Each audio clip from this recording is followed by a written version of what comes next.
Congress party के सब साथी मिलकर आज केवल घाव पर मरहम लगाने आए हैं। एक ऐसा घाव जो केवल इस परिवार को नहीं लगा, वो घाव उड़ीसा की आत्मा पर है, इस देश की आत्मा पर है। जिस प्रकार से 24 साल की हमारी होनहार अध्यापिका बेटी की जघन्य हत्या हुई, एक बार फिर इस देश में निर्भया कांड की याद ताजा हो गई। दुर्भाग्य ये है कि भगवान जगन्नाथ जी की भूमि को, ओडिशा को, अपराध प्रदेश में बीजू जनता दल ने बदल दिया है। हत्यारे और गुंडे सत्ता के सिंहासन पर बैठे हैं और एक बीमार मां और एक साधारण पिता, एक बहन और एक भाई और वीवर कम्युनिटी का पूरा हमारा प्रदेश का परिवार दर दर की ठोकरें खाते हुए न्याय की गुहार लगा रहा है।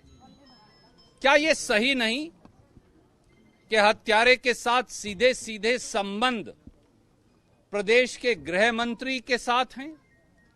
क्या यह सही नहीं कि उस संस्था के अंदर सरकार के बीजेडी के गृह मंत्री और दूसरे मंत्री आकर रुकते थे?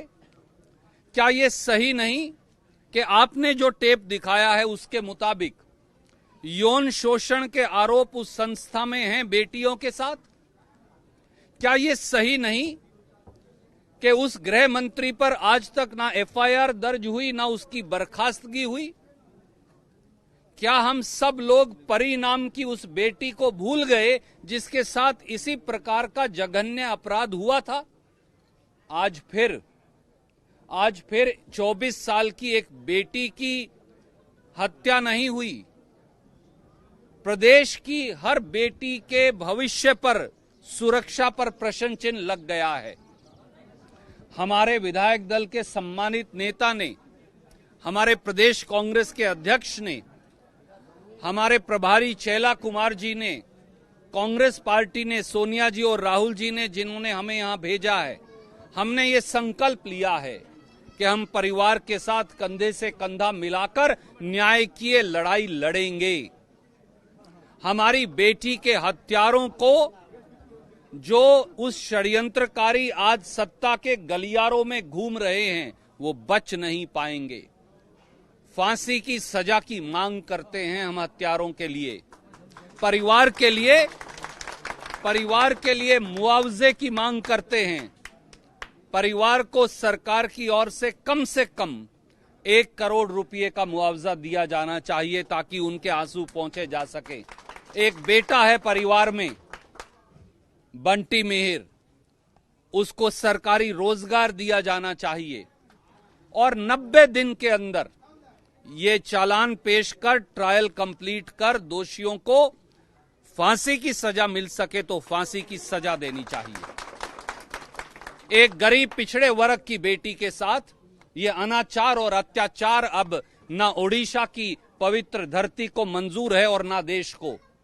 कितनी निर्भया और मारी जाएंगी, कितनी बालिकाएं और लुटेंगी, कितने और ज्यादा हत्याएं होंगी, परिवारों के परिजनों के शरीर के टुकड़े काटकर दबा दिए जाएंगे। और पुलिस ने एफआईआर दर्ज क्यों नहीं की? 8 अक्टूबर को बेटी गुम हुई, 19 अक्टूबर को उसकी लाश मिली। तब तक परिवार को बहकाया गया, धमकाया गया, बरगलाया गया कि हमारी बेटी जिंदा है, रायपुर में है, यहां है, वहां है। और दोषी एक नाटकीय फिल्मी अंदाज में पुलिस की हवालात से गुम हो जाता है और उसके बाद में गन्ने के खेत से पकड़ा भी जाता है। सच ये है कि जिस प्रकार के जुल्मो सितम आप कभी कभी फिल्मों में देखते आए हैं, ये हत्याकांड उससे भी ज्यादा दर्दनाक है। हम निर्णायक लड़ाई लड़ेंगे।